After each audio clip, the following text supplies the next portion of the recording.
Tonight, I'm joined by a guest, very special guest from the Duke City Gladiators, a player that I can really only compare to, say, Micah Parsons in terms of versatility when you talk about NFL players. Personally, my personal opinion, Byron Cooper, the man who's about to join me, is arguably more versatile than any player I've personally seen in my entire 20 plus years of watching football. From a guy who can play defensive back to linebacker to defensive end at only 6 foot, 200 pounds, returning to the Duke City Gladiators for his third season. Please help me welcome Byron Cooper.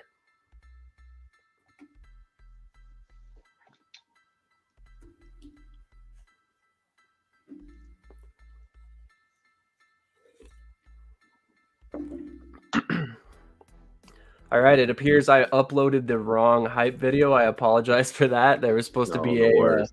a play right there, but so I'm gonna go ahead and start us right off with my personal favorite question for this list. I noticed that you're a Philadelphia native, my friend. I So I am. I had am. to ask.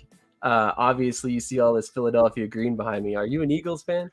So I'm not actually. I guess I'm a complimentary Eagles fan. Like as of late, I've always watched their style of playing, the things they've done. But my family are diehard Eagles fans. It's always sucked. But I became a Patriots fan a long time ago. I've always loved Tom Brady. I loved his winning aspect. I loved how he was drafted in the sixth round. So I don't know. That's kind of been always something that stuck with me, and it's kind of tough now with this Mac Jones era going on. But I'm trying to, stick through it. But I do love what the Eagles are doing. I do love watching them play football. Actually, Hey, that's completely okay. I understand all too well. I'm born and raised in Denver, Colorado. oh Became an Eagles man, fan, so yeah, because the um, Broncos are not the way to go right now, man. Not yeah, at all. they haven't been for a long time. I know we had some relevant years there while Peyton Manning was here, but most Yep. of my adult life, they've been a rough Yeah, team to follow. pretty tough. Yes, sir. But moving on to your career, what's more important? You've played all over the field during your career. In high school, you were Yes, listed as a sir. linebacker, but held a role that was much closer to a pass rusher. During high school, assuming the numbers I found are correct, you had two very strong seasons to finish out your time there with Yes, sir. 84 tackles, 18 sacks, 9 tackles for a loss, couple passes deflected, 3 forced fumbles, couple safeties, couple fumble recoveries. It was like no matter where you touch the field, you were impacting the game. Yes, Um, sir. but I'm curious, was there one position you preferred to play at the time? So actually, growing up, I started playing nose guard and center. Those were the positions that I always loved playing. I was a heavier kid, so I ended up always. I played in weight ball, which we have back in Philadelphia. So I always ended up having to, bump up an age or so. So I always ended up enjoying the, just the gritty trenches of the game. Uh, as I got older, I've always wanted to play defensive end, but a number of coaches always tried to transition me to a linebacker for college sake, or if I wanted to go to the NFL. So I've played all over, but defensive end, I've just always loved being close to the ball. I just love how it's pretty much the most free position. And once you get somebody like myself at that spot, which when the right coaches do, there's so much you can do there. So that's why I love it the most. Absolutely. We got a comment for you specifically from Oh man. Gladiator fan, my dude, my part-time broadcast partner. uh, So you care to explain that one? Are you broadcasting y- on the side? nah, that's my boy Sebastian probably. So Daryl Stoneham, a good friend of mine, also he played on the football team. He does broadcasting along with Sebastian. They do a lot of high school games, and I've just always had a good. Me and Sebastian have always had a good time on camera when he interviews me prior to the game or even after the game. So one week Daryl Stoneham was down, with an injury, so he asked me to come in and fill in for him, and I actually did it a few times, and I loved it. High school football was amazing.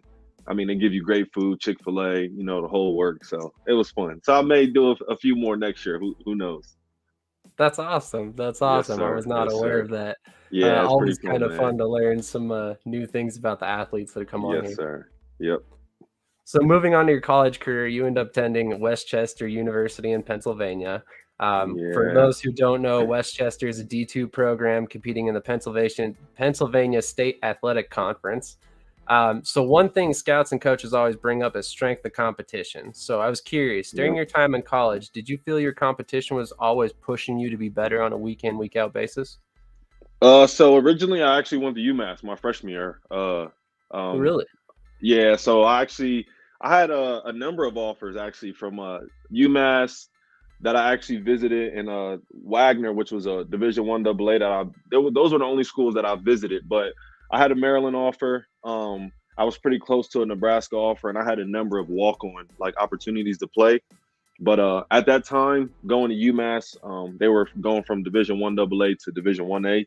Our first game was Michigan Notre Dame, so it was just a big time. I ended up going there, and it didn't pan out the way I wanted it to for a number of reasons in terms of the way I play. I came in as an athlete.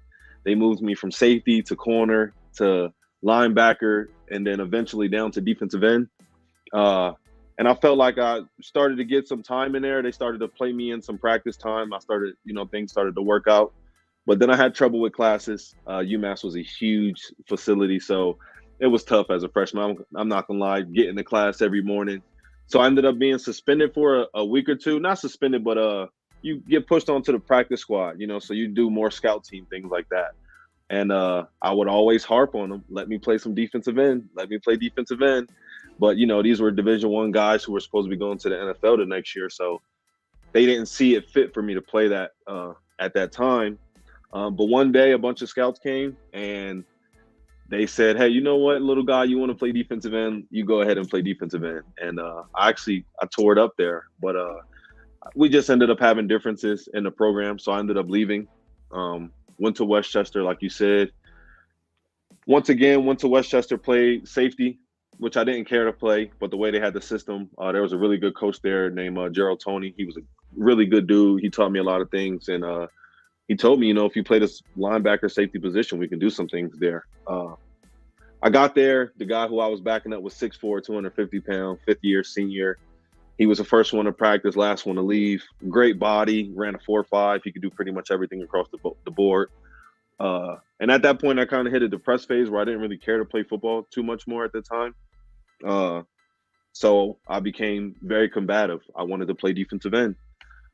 So they told me if you can get up to 225, you can play defensive end, which was a very hard thing for me at any time to do. Eventually got up to 225, played a few games early on.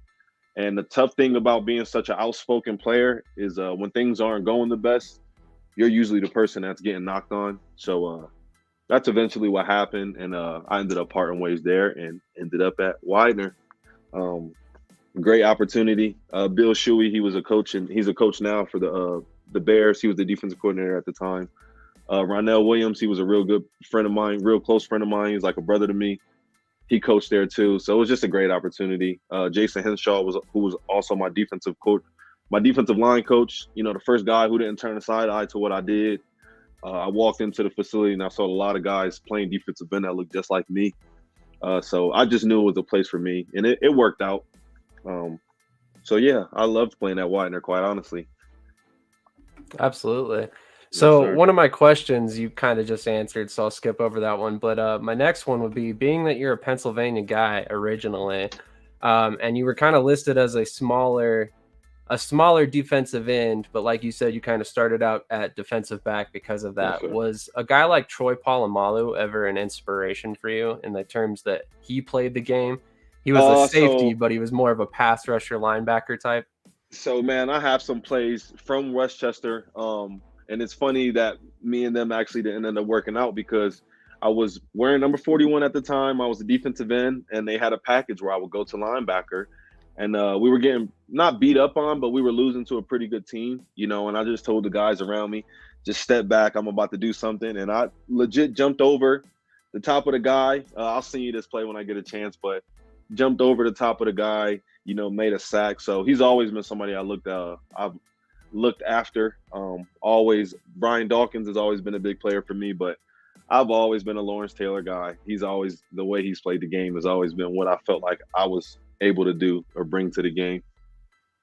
That's completely fair. I mean, anytime Yes, sir. Bill Belichick regards you as the best player he's ever seen, Yeah, exactly. hard to argue that. Yeah, that's awesome. So yeah, that's why he's my favorite, man. He's an awesome football player. Agreed. Yes, So sir. backing up a little bit, you aren't the first player to make it at the professional level from WCU, having Yep. helped former NFL players John Sensor, Lee Woodall, and Ralph Tam to the highest Hmm. level. How often was the legacy of WCU discussed among the team during your time there? So at Westchester, actually, my one of my best friends, I actually just got off the phone with him yesterday. Al Shabazz, he went to the NFL also. Also the guy I spoke about, Ronell Williams, he also had a little bit of time there. But Al Shabazz, he played for the Steelers a number of years. You know, he's went up against AB, he's practiced with him. So the legacy carried on, and I felt like right when I moved into the program, those were the two guys who were highest touted to go to the NFL. And it kind of just worked out for me. I became their roommate. You know, as a sophomore in college, these guys were both fifth year seniors. They were moving on. They were headed, you know, through their NFL journey. I used to go to every workout with Hodge. I used to see everything they used to do. So I just saw that legacy from the beginning. Everything there wasn't perfect. I always think that there's still some culture that's always still stuck in those ways. And Hodge and Ronell, the type of players they were, they're just, I mean, we all play the same. We play with this attitude. And I think they were ready for a different culture, you know. So after them moving out, I didn't see too many other guys, you know, getting NFL looks at all. But I just think that when I was there, I was able to see it, and I was able to see guys who wanted to chase it. Gotcha. So Yes, when you sir. were at WCU, you mentioned that they said that to play defensive end, you would have to get up to 225. So how did that Absolutely. transition ultimately happen? I know it was your third year at WCU that ultimately moved to defensive end full time, correct? Yeah. So, well, my second was it my third year? No, it was my second year. I can't. I honestly can't remember. Was it my third year? I can't remember how many years I played there, but I just knew my last season. Like I said, my two roommates were in that process of going to the NFL, so we were in the gym every day. We took spring bake chips and we were doing push-ups on the beach. We were doing. It was just a perfect time and a perfect opportunity for me to put that weight on. I was working out every day. You know, I was hitting 315 for 5 or 6 reps on my own. I hit 450. I went to numbers that I never thought I would be able to hit. And I don't know. The transition was awesome. I felt like it slowed me down a lot and it took away from my game. But I just liked being able to carry that weight, you know, and just putting more power on these dudes when I go against them because now it's a little bit harder. I can understand that. I can Yep. understand that. You know, having a little bit, 20 pounds more Oh muscle on you, yeah, I it's a can definitely difference. imagine. It's a difference. So we got a couple more comments that I'll get to in a second here. Uh, did you declare for the draft following your final season at Widener? And talk to me about what teams were interested in you at the time.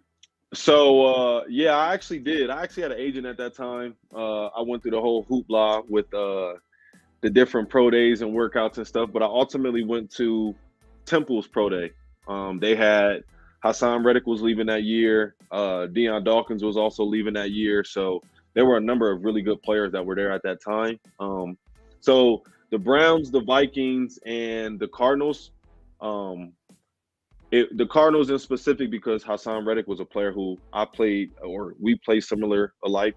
So they definitely wanted to bring me in for camp things and stuff like that. But once again, once it finally got to that time, it was just the weight. I stepped on a scale, I think at maybe 212 on my pro day. Um, I actually went with a good friend of mine that played on the team that year, Tyrone Bundy. So we both actually got shorted out of a number of things just because of the program we were at. And I will say, us having agents did get us through the door. We did get to run 40s and things like that. But I was never a 40 guy. You know, I'm a game speed guy. And my 40 was never bad, you know, 4.6 or so. But just not being able to show, you know, my full plethora of what I was able to do, it just really, you know, took things back for me. Absolutely. And Yes, I sir. don't want to necessarily make assumptions based off your 40 time, but to me, if 4.6 is exceptional for a defensive end, Oh, I'm it's fast, even fast. solid for a linebacker. You know what I Yep. mean? So if you were running any faster than that, you would have been pigeonholed from the beginning into the defensive backfield and stuck Absolutely. in the secondary from day one. Absolutely. So I mean, to each their own, I guess. We'll go ahead and run through these comments real quick. Yep. Monique Probably my Cooper, I mom. assume that's your mom. I said That's that. awesome. Yeah, it's my mama. So that's my baby boy. Love you, son. That's awesome. Yeah. Thank you for Love you tuning too, in, mama. Monique. Inside the Lines, a channel that we kind of work closely with. Thanks for tuning in, man. I appreciate that. Gina, the owner of the Duke City Gladiators. Coop Yes, definitely has that dog mentality. And she also says he wants to win, obviously. Yep. And then Inside the Lines again, thank you for bringing us the content, bro. You are the real Shady. Once again, I mean, somebody thanked me for having Byron on. I just want to shout out everybody who's been on here, Byron included, Vinny Gregory, another guy who came on at one point. I wouldn't have a platform if it weren't for all you guys that come on and, you know, are willing to tell your stories with me. And I really appreciate everybody who takes the time. I mean, it's a big deal. So thank you. Thank you, everybody else who is from the Duke City Gladiators that has been on the channel in the past. It's been a pleasure. Absolutely. Lots more coverage to come for sure. So I'm curious, how did you originally get involved with indoor football? Was Amarillo your first team? No. So Nebraska Danger was my first team. Actually, after the whole college deal happened, I kind of took some time off. I felt like, you know, I was just going to, you know, take it easy. And I've always been a working guy. I love the workforce. A reason why, you know, my career is coming to an end. I've just always wanted to work. So I actually became a pastry chef. I was working as a baker for a year and a half. And one night I just got a call from Coach Pig Brown. He actually coached here in Duke City. I'm sure Dent mentioned him. He was one of the guys who he followed here. And Pig Brown called me out of nowhere and he said, "Hey, you want to come to Nebraska?" I had no idea what Nebraska. I mean, obviously you've heard of it, but I had no idea what indoor game was or anything. And Pig said, you know, just show up. And I told him, and this is where it's tricky. And I can be very honest with this interview because I think things have finally have dispersed and I've done the things and spoke to the people I've needed to. But I spoke to Pig Brown. I said, listen, I'm 180 pounds. I don't know what people have told you or what you think you see on the film, but I'm 180 pounds. I'm just trying to work to get my life right. So when I get there, I'm going to be 180 pounds. He said, no worries. Just, you know, come here and, you know, I'll take care of you.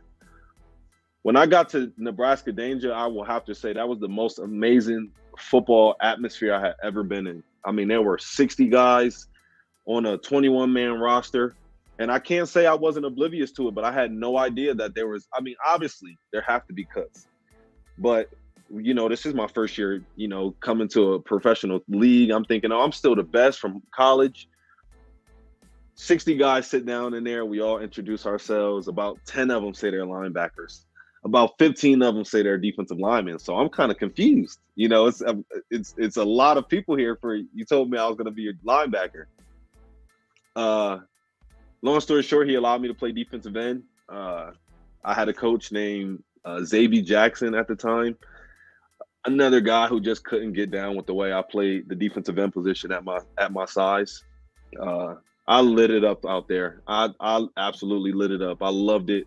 It was a great time. I actually almost got into a scuffle with Dent. That's how me and him actually got so close.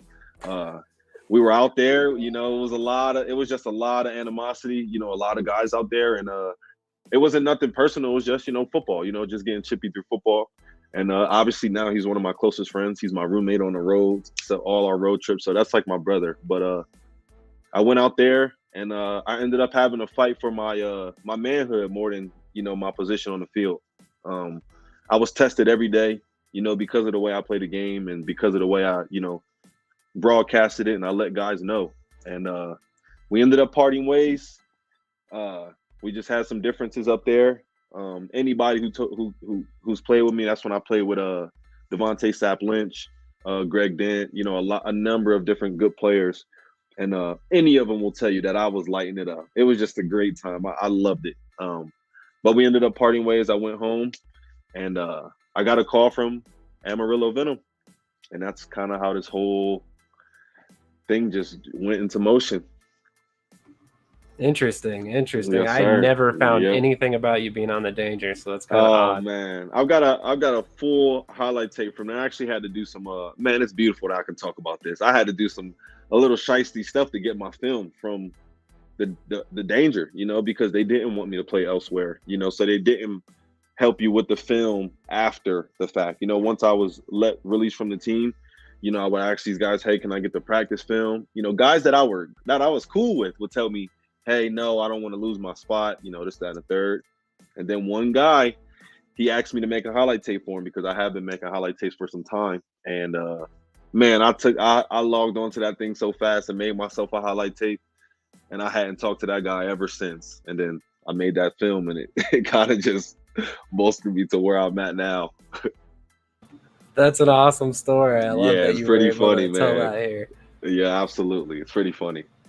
So, unfortunately, later on, as you mentioned, you joined the Venom. Unfortunately, in 2021, they ultimately end up folding and closing up shop.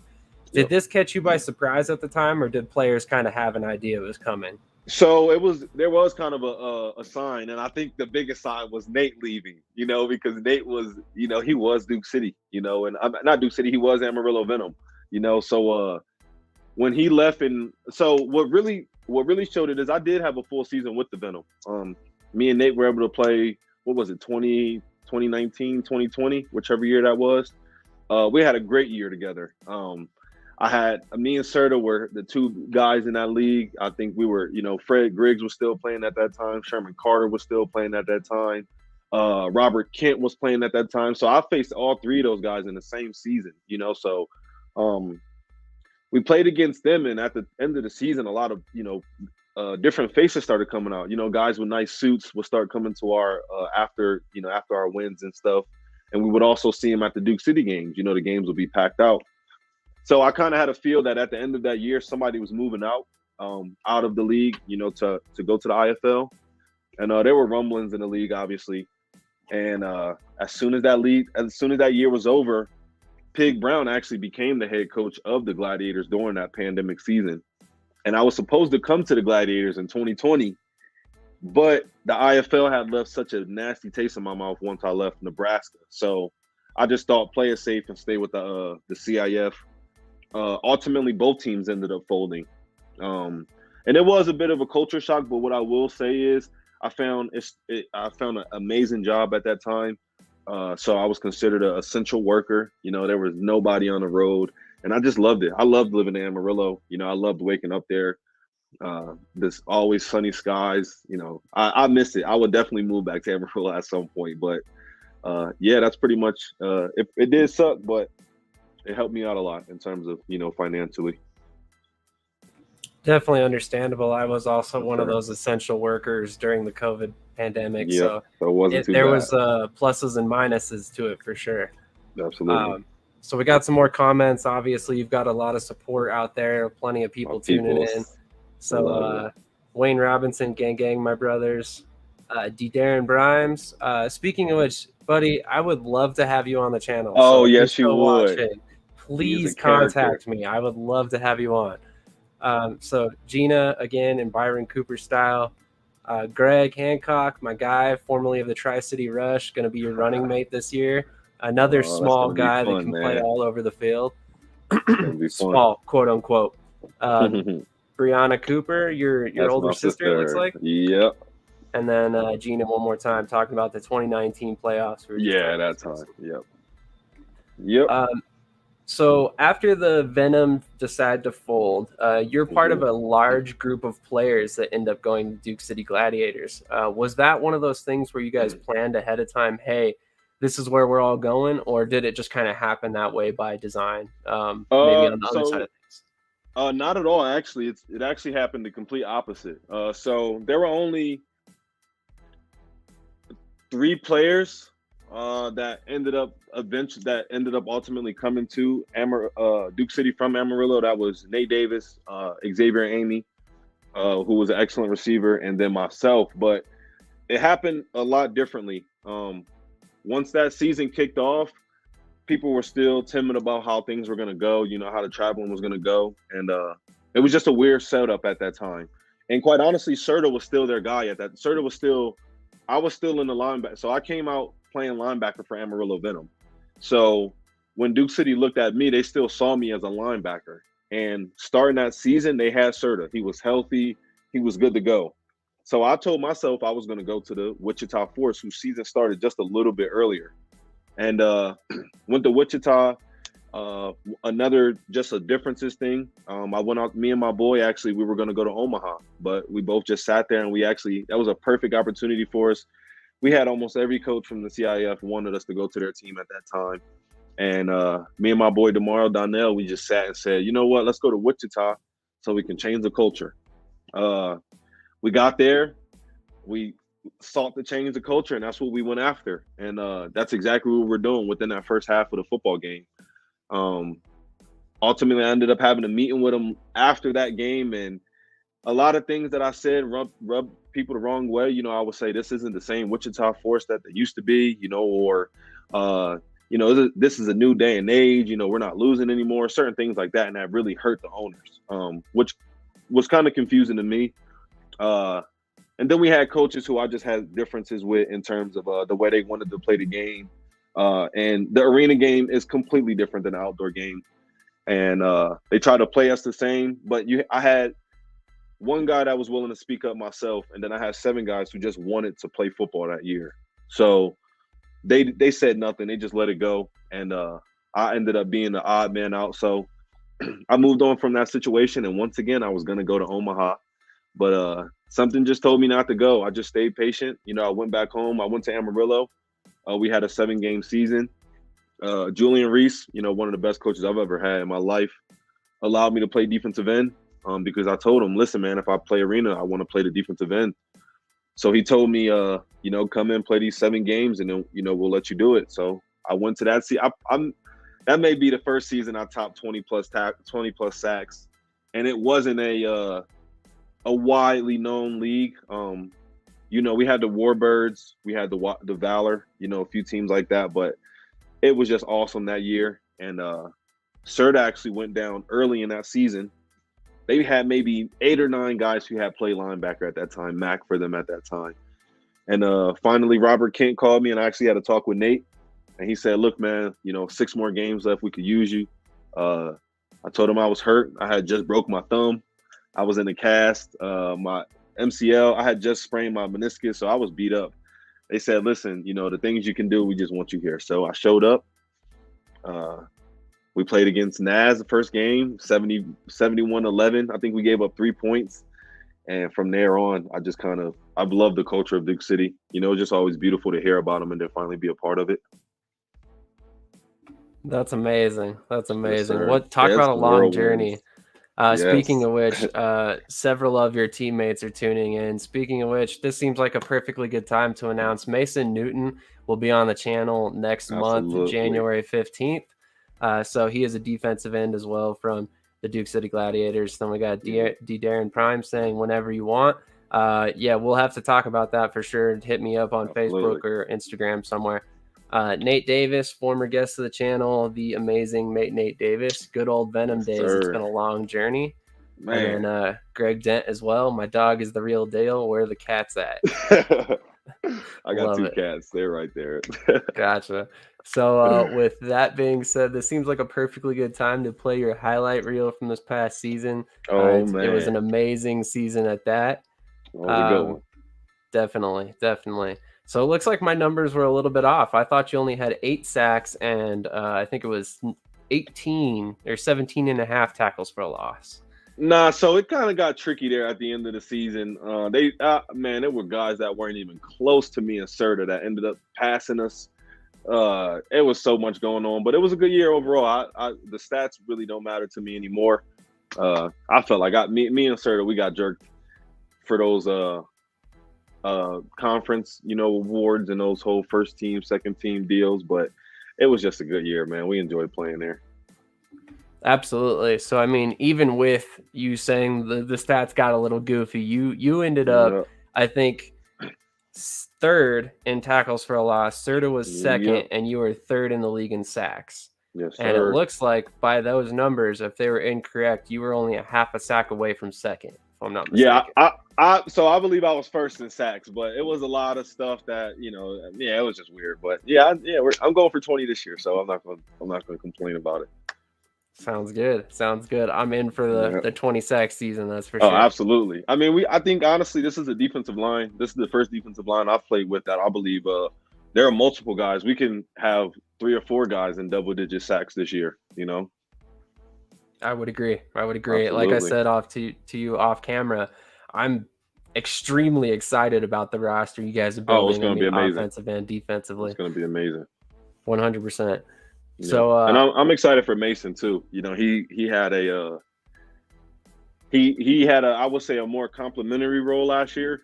Playing next to a fast defensive end, and then having Serta, who had to decipher the game for himself also. So I'm real excited for the things that Mason's going to be allowed to do. And we got a lot of big nose guards going in, so it'll be fun to see how he plays in that competition. I would agree. I'm a big fan of his. One Yes, of my sir. Colorado guys that I wanted to highlight, so Oh I kind of yeah. sought him out for sure. And he's the So most trustworthy person in the world. Every single person on our team is elated to always have Mason around. I mean, if you got $100 and you need somebody to take care of it, you give it to Mason. I mean, he is one of the most honorable people I've ever met. It's crazy. It kind of creeps me out. It's a little too good to be true, but he's a great guy, man. that's awesome. I love that. Yep. So one thing I noticed about your career is there kind of seems to be a little bit of an element of loyalty to where you end up choosing to play and sticking around.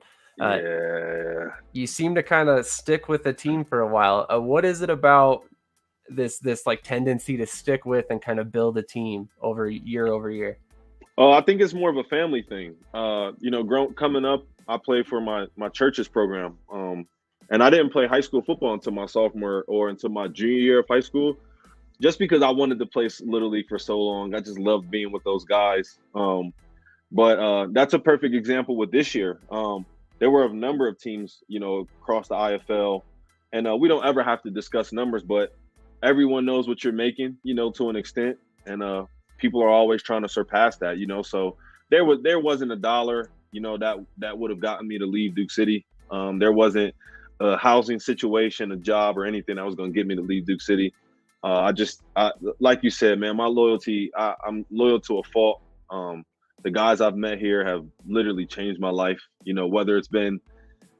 Whether I've had to get set back a few times to move forward. It's no chance I'm leaving here, man. I brought my cats here. They love it. And I just love the atmosphere, man. I can't lie. Hey, if the cats approve, at that point you got to stay, right? Yep. Love it. Absolutely. So what is it about Duke City in particular and the Albuquerque area that brings you back year after year? I mean, you're now heading into your 3rd season with Duke City, correct? Yes, sir. So like I spoke with you off of camera, like I told you, it's just, they're them allowing me to be myself. Nate Davis, Greg Dent, Vinny Gregory, the guys who play on my team, even Gina, who are watching, they know why I love being here. I mean, the way we can just have our vibe, the way we can just enjoy ourselves. And once again, this was one of the IFL teams who allowed me to just play football. They don't, I told Fred, I don't really care about the dollar. I don't care about, how much I'm making. As long as I get the opportunity to play the position I love to play, and just, be around the guys, it's awesome, and perfect reasons like this, I get to drop back into coverage, I get to wear, blood red visors and red gloves, while every other team has their socks pulled up to their knees. I do have a medical condition that prevents me from being able to wear those two. I had acute compartment syndrome, so if both of my legs are compressed, my legs get tired extremely fast. So they went above and beyond, and they allowed me to be almost the only guy in the entire league who wears his leg out. I'm the only guy who has one leg sleeve. So it's just a respect, man. The care that they take for you here. The events are amazing. The community's amazing. The food's outstanding. Shout out to Garcia's. It's just so much good stuff here, man. I really enjoy it. So I heard that shout out about Garcia's. Is that a Mexican food place? Yeah, absolutely, man. They're amazing. We get a $20 voucher to there, $20 to take you so far with that voucher, man. Such good food. I love it there. Interesting. I'll have to check it out when I get down there for a game. Absolutely. So we got a couple more comments. My guy Snowman Multimedia. For anybody who's not aware, I do a morning show every Friday morning with him. He does one every morning, Monday through Friday. Definitely check him out, Snowman in the morning. D. Darren Primes, they took stats for sure from us this season. Mm-hmm. Chuck Lopez, great job, Coop. My man, He the also dog says father. he also says these interviews are great. I love to learn the history of our players. Thank you once again. All credit to the players that come on. D. Darren Primes, we love you too, Coop. And Chuck takes care of our guys. Yeah, Chuck Nice. Lopez is he's the dog father. We have a lot of events and he sets up a lot of the events, but he's one of the guys who does a number of our sponsors, you know. So when I shout out Garcia's, he's the guy who's out there foot and pedaling and getting stuff for. I mean, we have Fogo de Chao, you know, and I'm not just $5-10. I mean, we get $40, you know, we get some really good vouchers here, you know, and then once you start to go to these places enough, you know, when these people see you after the season, you know, they just want to talk about the season. You know, a lot of the times you still aren't paying full price for that food. So you got Chuck Lopez, you got a lot of guys who did a lot of things on the background during the season to get us these food places. Man, they're amazing. We go to McDonald's almost every morning. You know, I don't want to put that out there like that's the type of team we are, but the fact that we're able to, we're not eating, you know, one or two sandwiches. We get the, you know, pig out on these menus. It's amazing, man. The everything here is just awesome, dude. Trainers are awesome. You know, Evolve, we have it's a very homey facility. You can just go there and hang out sometimes. Just a few months ago, I was just, you know, in a bit of a rut. You know, I just didn't want to do anything.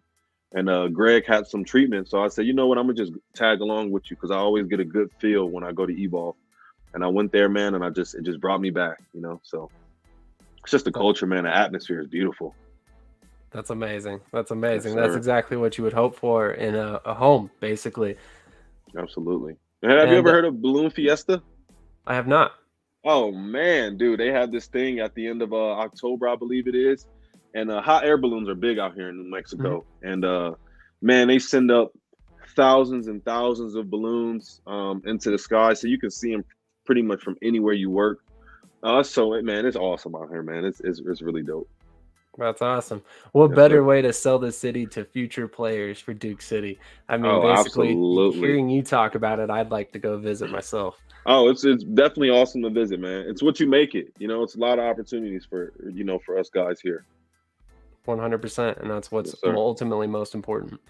Yep. So I'm curious. I have to ask my obligatory XFL, USFL question. Mm-hmm. Did you pursue either of those leagues over the past 3 seasons? So my whole NFL journey, Hugh Jackson, the guy who coached for Cleveland Browns, mm-hmm. you know, back in the day, he was one of the guys who actually was recruiting me during my senior year, and they drafted Jabril Peppers that year. So I was a guy who they saw, you know, fit the game like him. Obviously, I wasn't going to be out there returning kicks, but I played a lot like him, or we played a lot like each other because he's younger than me, and I still believe I do a little bit more than him, but once the USFL kicked back and the XFL, Hugh Jackson's actually a coach, and he called me. He said, you know, what are you weighing in? You know, I still have you as one of my top, you know, pass rushers, and I just wasn't in the mental state to do it. I had already signed with Duke City. I didn't have the financial, you know, gain to really put the weight on at that time, and I just loved being here. You know, I had met some great guys, and I kind of just got dug into what was going on. But what I will say, with me saying this is my last season, you know, the sky's the limit with this whole merger. You know, you can't deny a guy who will bring you 10, 15 sacks a season, you know, maybe 15, 20 sacks a season. So I'm just going to go out here and do what I know how to do. You know, I'm just going to ball out. And if it happens, it happens, you know. But a lot of things will always be for me being a tweener. You know, a lot of guys get me into their camp and they don't know exactly where to put me. So I won't say I'm fed up with it at this point, but I feel like I've given enough to the game, you know, that I can take some time away from it. That's perfectly fair. I mean, at the end of the day, it's your prerogative when you want to walk away. Nobody else's. Absolutely. So. As much as I, as a Gladiator fan, will be sad to watch you walk away. Oh, man. So I would prefer if you'd stay around a couple more years, but I completely understand. And I mean, with guys like Nate, I mean, and Robert Kent, I mean, he's older. I think he's in his 40s, you know, and Nate's 35, 34 years old, you know, and Dent's, his age he's getting up there. Also Dello, and these guys are killing it, you know. So I think for me personally, Um, I have to, fix my life financially. I have to take care of some things. I've always been a simple guy, but times are changing. If you want to date a beautiful woman or if you want to do nice things or go on nice trips, you got to have a little bit more than just the bare minimum. Sometimes us football guys are cool with just tacking our jerseys up on a wall, but a female would like to see it in a case or something. So I'm just in a point where I need to, better my life. I felt like I've given so much to the game, and every day that I go to work, every job I've ever had, the people love me. I mean, my work ethic is second to none. The way I play football is the same exact way I work, and that is also a negative. I think everything is a competition. I'm always competitive with no matter what it is, and I think I've carried that along, everywhere out in my life, with family, with coaches, with friends, the smallest things, the most minute things. I've pushed people away because I've just been so aggressive about it. 10 minutes too late sometimes is bad for me. Uh, it's just so many things that football has given me, but people don't usually talk about the negatives. Obviously you have depression and all of the mental awareness, things like that, but always being in competition in life has been one of the most unhealthy things ever for me. I've quit jobs when I've had no other means of income because I was challenged by the person who I've worked for. Just a number of things that have just set me back. And I think it's time for me to just, I got to see myself on the other side of it, on the other side of life. Football's controlled my life for the last 20 years. Most guys won't say. Everywhere I've lived for the last 7 to 10 years has been because of football. Every friendship, every relationship, every dollar I've made, quite honestly, every pair of socks I wear each day, you can somehow correlate it to football, so yeah, that's a lot, man, but that's where I'm at with it. Hey, that's completely fair. Yes, sir. It's completely your prerogative. So I'm curious, as a player, are there any players, current or past, you model your game after as a pass rusher, other than Lawrence Taylor that we spoke about before? So it may sound crazy, but I don't watch much NFL football. I watch big games. I love going, to hang with the homies when they watch the football games. I love having a couple drinks with the boys and just, kicking back and watching the game in that sense. And it's fun to talk about. I know who's the best quarterback. I know who the better receivers are, obviously. But I would say there's nobody I emulate my game after, but Myles Garrett, I think he does a great job with his dip rip, and getting low. I think Von Miller has an amazing, he bends that corner great. And then Max Crosby has a great, inside out spin. And then Von Miller has a great outside in spin. So I think I more emulate their plays. I follow a pass rush Instagram and they just post pass rush moves all day. They slow it down. They point out every step they take, and that's my game. Because I can't play like anybody. When you got a Myles Garrett or you got a Von Miller, first, second, and third down, they're rushing a passer. First, second, and third down, Max Crosby's rushing a passer. But for a guy like me, and a lot of guys will tell you this, we can have a base call on. It could be me it's my time to just full on blitz or just go out. And then I can get a call from the sideline. Coop, cover 3, and I'll have to drop back into coverage or I'll have to spy, so a lot of times I have to, take away from my game. But I think Fred Griggs, who's our coach now, he's allowed me to play a lot of these different areas and he's, allowed me to let loose in different spaces. So I try not to emulate my game after a certain player, but I just try to bring a little bit of everything into it because I still study DB film to this day. I watch so much DB film. That's fair. I mean, when you're doing Yes, a little sir. bit of everything, you kind of need to stay up to date on all the latest Oh, tips and absolutely. tricks, right? Absolutely. So Gina chimes in and says, Coach Cooper next. Any chance we see you with the headset on? I would love to be a head coach someday. Quite honestly, I think defensive coordinator would be nice too. But for me, the way I'm able to lead, in a way I think that I'm the type of guy that I could be working at your job for 2 weeks. There could be a guy who's been there for 10 years, and immediately, if you were to make me a manager or something, he wouldn't throw shade just because he sees the work ethic I bring and the leadership I bring. So absolutely, I definitely see myself coaching someday. I love the game. And I believe that through all of my years of being a tweener, I went from this individual group to this individual group to this individual group. So I know a little bit about it all. If there's nothing going on with the linebackers or with the D linemen, I'll go work with the DBs. If there's nothing going on with the DBs, I'll go take a couple reps at linebacker. For instance, last year was a full year of me playing defensive end, but we had tryouts. We didn't have a lot of DBs. I played DB for 100 reps of a tryout. Sundays we go out there with Nate. He throws with his kids. Greg Den will go out there. Amari Cooper will go out there, and I run routes the whole time. I'll play a little bit of DB, but I run routes the entire time. I'm learning how to be a great quarterback.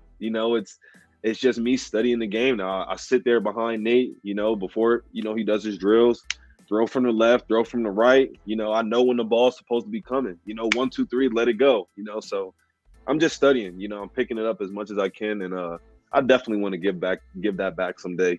And I would love to coach someday. I'm sure I will. No doubt about it. That's awesome. That's awesome. Absolutely, man. So Trey Dudley Giles tuning in. He says, UMass Brody. That's my boy. That was my rookie roommate. And then Dwayne Autry II. Love brother. I think he was with you guys for a brief time. He's over in Topeka now. Topeka Tropics, man, doing photo shoots, bringing the drip to Topeka. Yes, sir. That's an understatement if I've ever heard one. Yeah, that boy that's a flashy ball player right there. The ball hawk, man. He carries himself that way, man. And Trey Dudley Giles, we went to UMass together. That was my roommate my freshman year. Me and him had such a good time our freshman year that they had to split us up halfway through the first semester, which is unheard of. We were just having a good time dancing on the field. We just enjoyed it. And he stayed at UMass for all 4 years. I ended up going to 3 different colleges.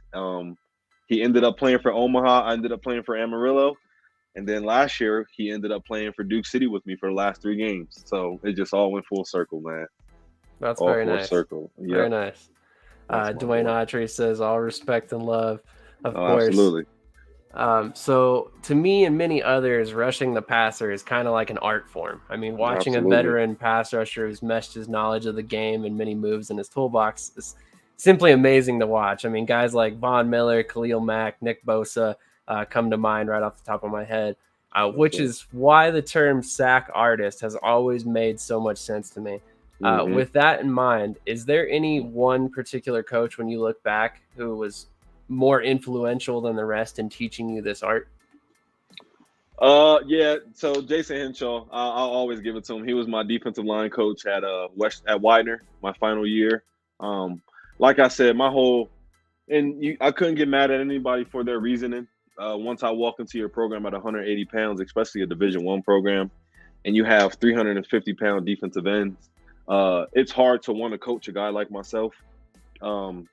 That can do so much stuff at different, areas. It's kind of like, shut up, go play linebacker, or go play DB. But I finally went to Widener, and that was my real reasoning for going there. It's because I knew he would allow me to play defensive end. And he taught me the game. I mean, he just showed me how to understand it. Every other coach that I've ever had that allowed me to play defensive end pretty much just told me, shut up and run fast. So that's been the difficult part about it. But Fred Griggs, I mean, him implementing the IFL game, him showing us how to play together. It happened a little bit later in the season because he has so much to take on with his DBs and his linebackers. But I would just have to say Jason Henshaw from college and then Fred. I mean, they just allowed me to figure out what I was doing. They allowed me to understand that you're going to be a tweener no matter where you go.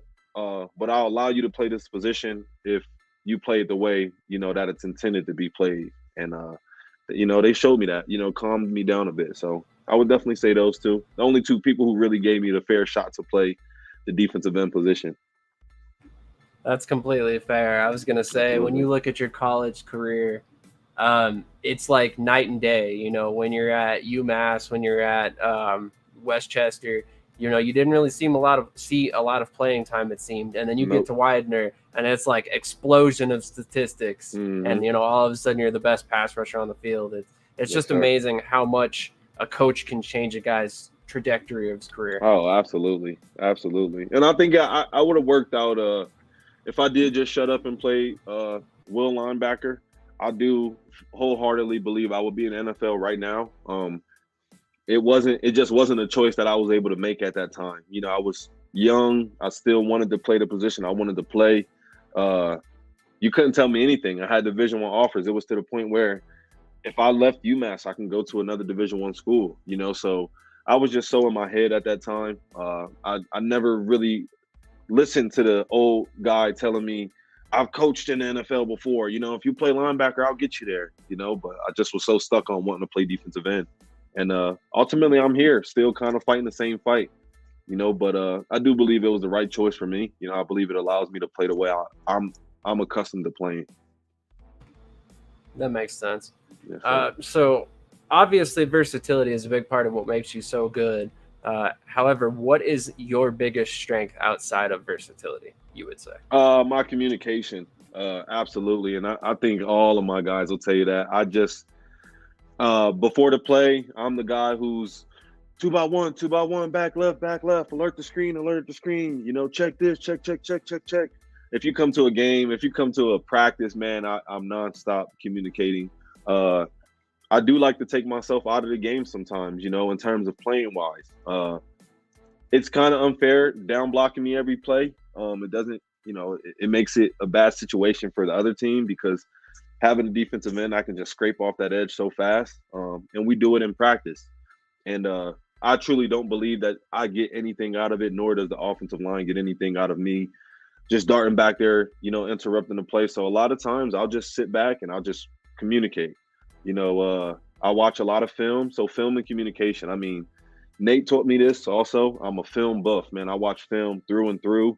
Uh, is one of the guys who taught me how to watch film properly. You know, how to watch down the distance. You know, how to watch. You know, from which plays they're going for and things like that. So that's my biggest thing off the outside of just my versatility. I would just say that communication. I keep talking.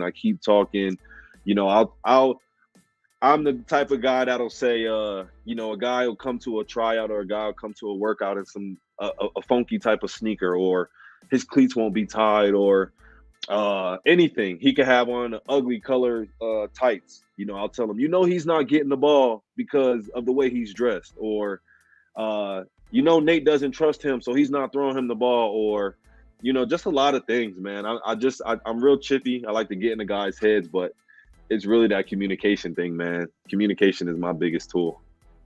Absolutely. Yes, So sir. this is my last question for the evening. I know I didn't really give Absolutely. you a heads up as to No, how no many worries. questions I had for you. But I've talked about my fascination with hybrid players here at length, so I'm sure nobody wants to hear me talk about it again. But with that being said, it's not often you can find an elite player that's able to do so many different things like you are able to do. Yes, Um, sir. and we've talked about the fact that you at some point will probably end up being a coach. So Hmm. I'm curious, if you were the defensive coordinator tasked with putting you as a player in the best possible position, how exactly are you going about that? I mean, are you plugging yourself in a defensive end on every play, or are you moving yourself around, or how is that going to work out? So it's funny you say that, and every time I think about it, I always think back to my past coaches, and I always give them just a little bit of credit because I have no idea. I honestly have no idea. If there was another player like me on the field, I don't think it would work. Um, there's been some talks, and I don't think this is too much to say, but Brett Bowers, he became our defensive line coach. Well, in addition to our defensive line coach with Chris Choice, who was doing an amazing job, he became our defensive line coach, and there were talks of me coming off of the bench opposed to me, you know, being a starting guy. And whether it was just jokes, which we always joked about because Brett Bowers was he was a defensive end for Duke City. And I would always joke to Brett about how I would be better than him as a defensive end and this and that. So uh just the idea of taking me off the field to make me a fourth guy made so much sense to me as a coach, simply because we have a Mason Newton, we had Jimmy Thomas, we had the Darian Primes, we had Keelan Ferdinand at the time, we had Darvis Holmes. So what a lot of people don't know is even though Mason was a pretty much a full time nose guard this year, He's an elite defensive end. So at times, the run game that was getting beat up on us, it would sometimes be up the middle, so it would make complete sense to put a bigger nose guard there and then put two more stout defensive ends there. Maybe you would lose, obviously you would lose a bit of speed on the pass rush.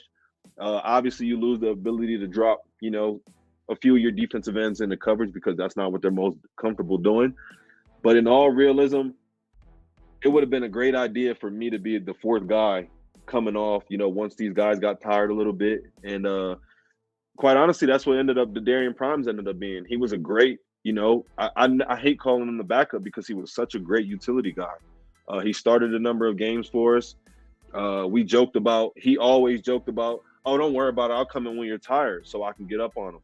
And quite honestly, I would probably, and hopefully Griggs isn't watching this, but if I wanted to play defensive end, I would probably bring myself off the bench in that area. But the scary part about that is I believe that you should always have your best 8 on the field. Your best 11 should always be on the field. And no disrespect to anybody that I play with or that I will play with, I don't believe there's ever been a team that I've ever been on where I wasn't one of the best 8 or 11, to play on the field. So maybe finding that space for me is a little bit tough, but I think Griggs does it right. I think him allowing me to drop back into coverage a little bit and move around a little bit. And when Jason Serta went down and when Primes wasn't able to play, I did fill in for a full game at linebacker this year. So that's a great question. I would have no idea where to put me, man, but I just I don't know, man. I just love being able to move around. And I still look forward to the possibility of it happened. A lot of people have to get hurt for it to happen, but I look for the possibility to play a full-time role at a cornerback or a safety position, at some point while playing defensive end. I just would love to do that. So I don't know. Tough question. Yeah, I have no idea. Hey, that's kind of the point. Man. Gotta leave you stumped at the end there. But absolutely. I personally really like that question. We got some huge dudes coming in. I mean, we got some 6'5" guys coming in. We got, Zach Reynoso. He played at Salina last year. Huge nose guard. He could move around a little bit. Like you said, Greg Hancock. I watched this film. It's funny. I always talk about how janky these stadiums are, but it's so funny that the very first play, I always told myself, man, I would put somebody through a wall if I played in that arena. And his very first play of his highlight tape is him literally putting somebody through a wall. So that's the type of stuff I like, man. I'm excited to see him play. I'm excited for a lot of the guys that, you may not have heard about because they haven't had such a big season. But, the Darian Primes, Roderick Chapman, these guys are all coming back for their second year. And Jimmy Thomas, that's my ace. That's like that's my brother right there. All three of those guys are my brother. Getting Dello Davis back. Nate Davis is one of the biggest keys to a football team you can ever have. Just his mental, just learning from everything he's doing. And we got some good guys coming in, man. Some really good football players. We get Jared Elmore back, our mayor. He's the best leader I've ever been around. So, I mean, we got some good stuff going on, man. Some real good stuff coming this year. Exactly. Totally agree. In fact, you just reminded me, I'm glad you said that. Shout out to Jared Elmore and his wife, Lauren Elmore, who just had a baby. Vera, very adorable. I'm not going to post pictures on here or anything like that. That's a little bit too much, but yeah, definitely.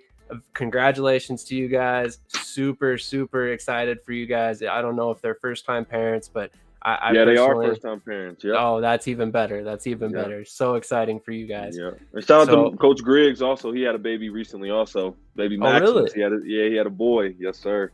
Very nice. Maximus. Congratulations, Coach Griggs. Yep. That's awesome. Yes, sir. So, yes, sir. With all that being said, man, before you get out of here, is there anybody you want to shout out? Anything like that you want to do before you get out of here? No. Well, obviously, I want to shout out my mom and my sister because they're back on the East Coast. So I think it's like 10 o'clock there, 11 o'clock or something. So shout out to them. Shout out to the whole Gladiator family. Gina Thomas, Fred Griggs, just every coach we've had. Chris Choice, he's my boy. All of our sponsors, the people who show us a lot of love. I know it's a lot of people watching. I know it's a lot of people who, just tapped in for a little bit.